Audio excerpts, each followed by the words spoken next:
সেই 2009 সালের 10 জানুয়ারি থেকে শুরু করে 2024 সালের 4 আগস্ট পর্যন্ত স্বৈরাচারের বিরুদ্ধে আন্দোলন করতে গিয়ে অনেকেই তাদের মূল্যবান জীবন আল্লাহ তাআলাকে উপহার দিয়েছে। জাতি তাদের কাছে ঋণী। আল্লাহ তাআলার দরবারে দোয়া করি, যারা ঈমান নিয়ে নির্যাতিত হয়ে এভাবে দুনিয়া থেকে বিদায় নিয়েছেন, আল্লাহ রাব্বুল আলামিন তাদের সকলকে শাহাদাতের উত্তম মর্যাদা দান করুন। বিশেষ করে ধারাবাহিক এই আন্দোলনের শেষ পর্বে এসে কোটা সংস্কারের দাবিতে যে আন্দোলন গড়ে উঠেছিল, বৈষম্য বিরোধী যে আন্দোলন দানা বেঁধে উঠেছিল, এই আন্দোলনকে দমাতে গিয়ে গায়ের জোরে অতীতের মতো দানবীয় রূপে নিজ দেশের জনগণের অর্থে কেনা অস্ত্র আর বুলেট নিজ দেশের জনগণের উপর যারা ছুঁড়ে মেরেছিল, এই বুলেটে জাজরা হয়ে দুনিয়া থেকে যারা বিদায় নিয়েছেন, আমাদের প্রিয় জাতি তাদের কাছে চিরদিন ঋণী থাকবে। তাদের এই ঋণ পরিশোধ করার কোনো শক্তি আমাদের নেই। আল্লাহ তাআলার দরবারে দোয়া করি, আল্লাহ তাদেরকে শহীদের বিশেষ মর্যাদা দান করুন এবং তাদের আপনজনদেরকে আল্লাহ তাআলা উত্তম ধৈর্য ধরার তৌফিক দান করুন।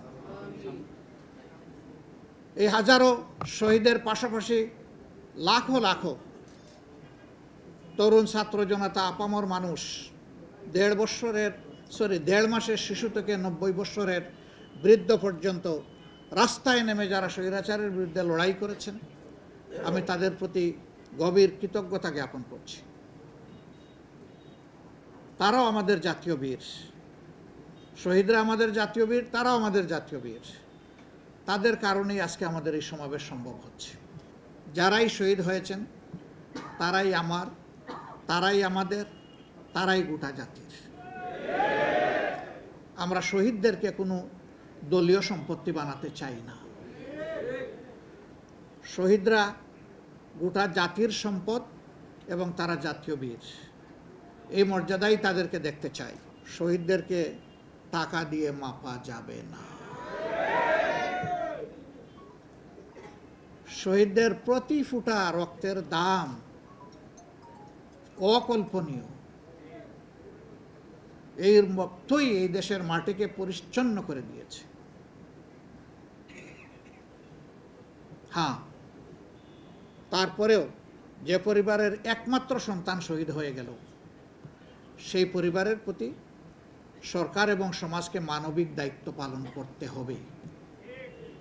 এটা তাদের প্রতি কোনো দয়া নয়, সহানুভূতি নয়, এটি আমাদের জাতীয় দায়িত্ব এবং এটা হতে হবে সম্মানজনক। সম্মানের সাথে এই পরিবার যাতে বসবাস করতে পারে, এরকম করেই তাদেরকে অবশ্যই সহযোগিতা করতে হবে।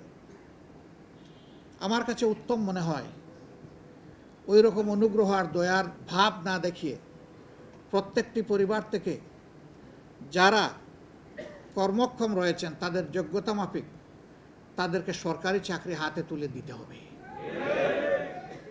তাহলে এই পরিবার কারো কাছে হাত পাতার তার প্রয়োজন হবে না।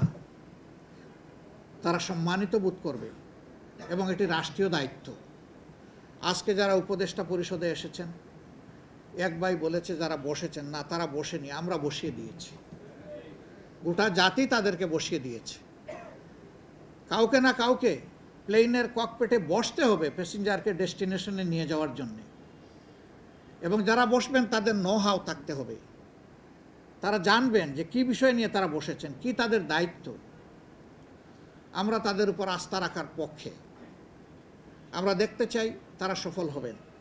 তারা সফল হলে বিপ্লব সফল হবে। তারা ভুল করলে, বিপ্লব ব্যর্থ হলে দায় তাদের উপরে অবশ্যই বর্তাবে। তারা ব্যর্থ হন, আমরা এটা চাই না।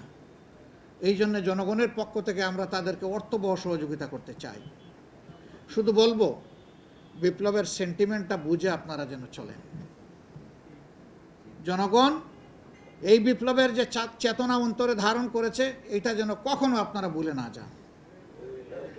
এখানে কারো খেয়ালখুশি ব্যক্তিগত ইচ্ছা মতো চলার, বাস্তবায়ন করার কোনো সুযোগ নেই। ইতিমধ্যে বিভিন্ন জায়গায় পুনর্বিন্যাস করা হয়েছে, কিছু সংস্কার আনা হয়েছে এবং ব্যাপক অসন্তোষ কোনো কোনো ক্ষেত্রে দেখা দিয়েছে। কেন এটি হবে? এই ব্যাপারে যথেষ্ট সতর্কতা অবলম্বন করা উচিত।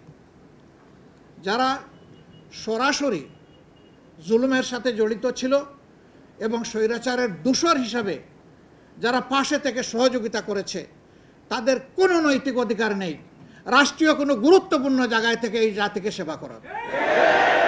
তারা এই নৈতিক অধিকার হারিয়েছেন, তাদের অপকর্মের কারণেই হারিয়েছেন। বরঞ্চ তাদের অপকর্মকে চিহ্নিত করে তাদের বিরুদ্ধে অভিযোগ দায়ের করে তাদেরকে আইনের আওতায় আনতে হবে। যদি একরকমটি করা হয়, আগামীতে কোনো সরকার স্বৈরাচারী হতে পারবে না, আর স্বৈরাচারের দূষর হওয়ার দুঃসাহস কেউ দেখাবে না।